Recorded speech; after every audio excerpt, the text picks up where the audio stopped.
Actually, you know what? Let me ask you one more thing. Let me ask you about the Nina Kravitz of it all. That That's my that buddy. I'll tell you, like, That's so that little clip that can get you far. yeah. So She's amazing. where did I first? I'm trying to figure out where I first met Nina. Where did I first meet Nina? We bumped into it. She was playing somewhere. She played the day before, and I think I played the day after, or vice versa. But I remember bumping into her first, and people were, like, man, she's like the #1 female DJ in the world and whatever. And I was like, shit, she's fucking cool. You know what I'm saying? And she was just cool. And then the Re Kids, I think that's their name, Re Kids, reached out to me and was like, hey, Nina wants you to do a remix for her.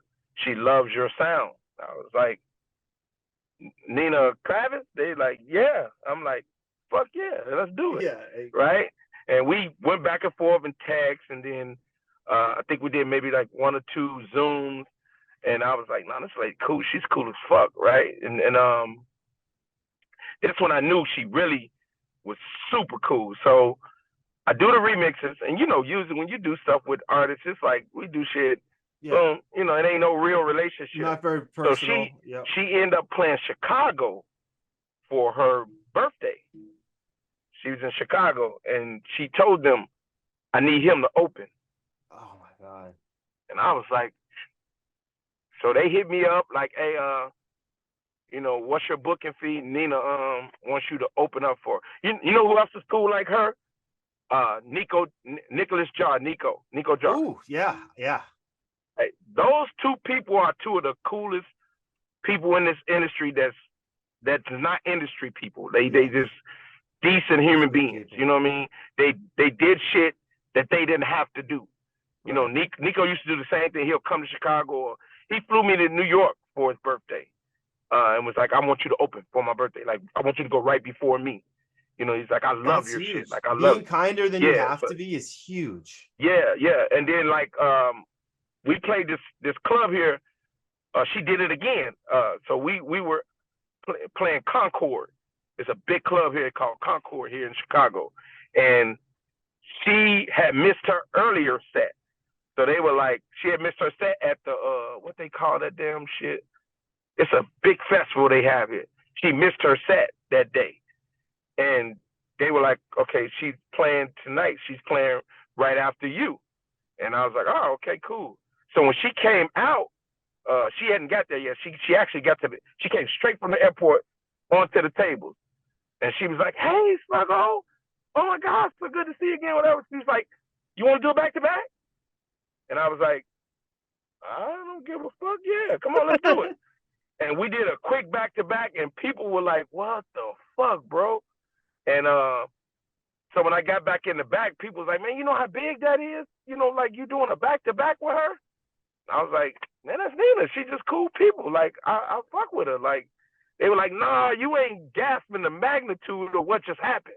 Yeah. And I'm like, man, that's Nina. You know what I'm saying? That's how I always looked at, like, she's a good person. I look at Nico the same way. Like, he ended up moving to another country, but those are 2 of the people, like, that's big of that magnitude that show me love when they ain't have to. You know what I mean? So I'm forever grateful to those 2 people. That's why I should always do it to someone. That's a big lesson we talk. Actually, just before we started this, I got 1,000 stickers printed up that say, with some of my art, and it says, "Be kind to someone today. The world needs it."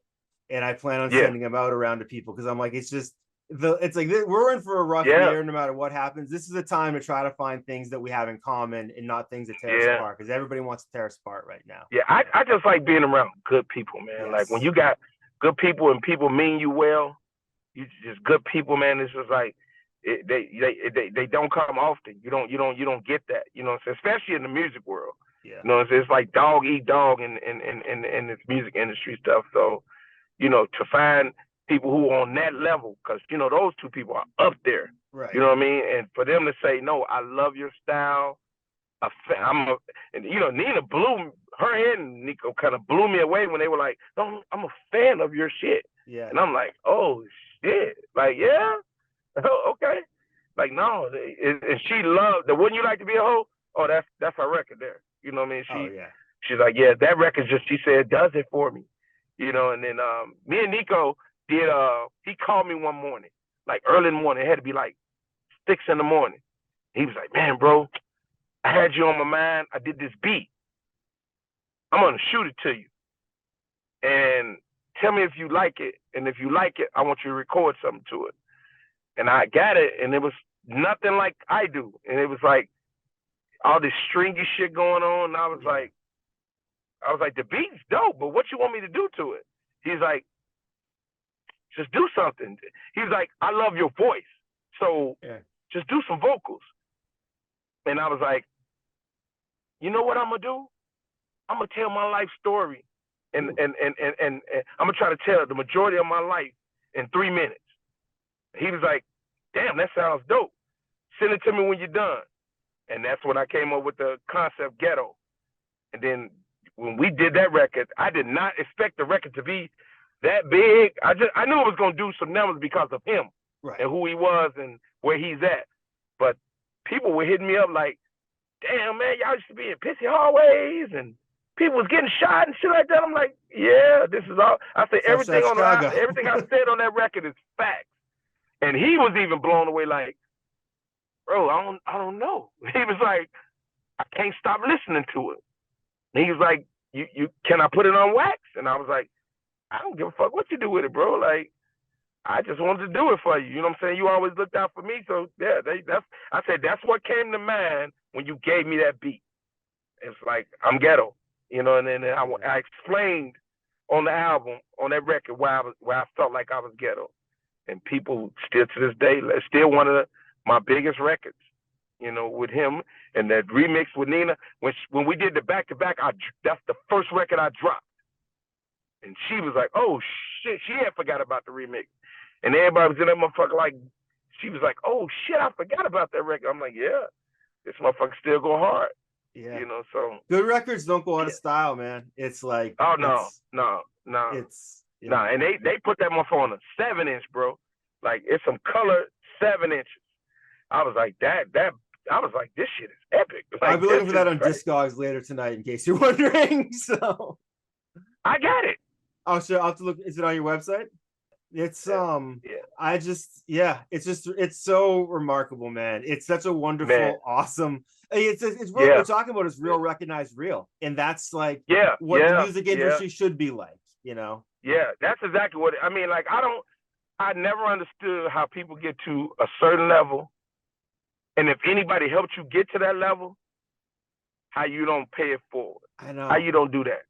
I don't like how don't you do that? Like, how somebody helped you get to where you are, and you got there and just said, "Fuck anybody else behind me." That's I can't understand that for the life of me. Like, help somebody to help somebody, you know. And when a person asks you what you owe them, you tell them, I need you to help somebody like I helped you. Yeah. You know, so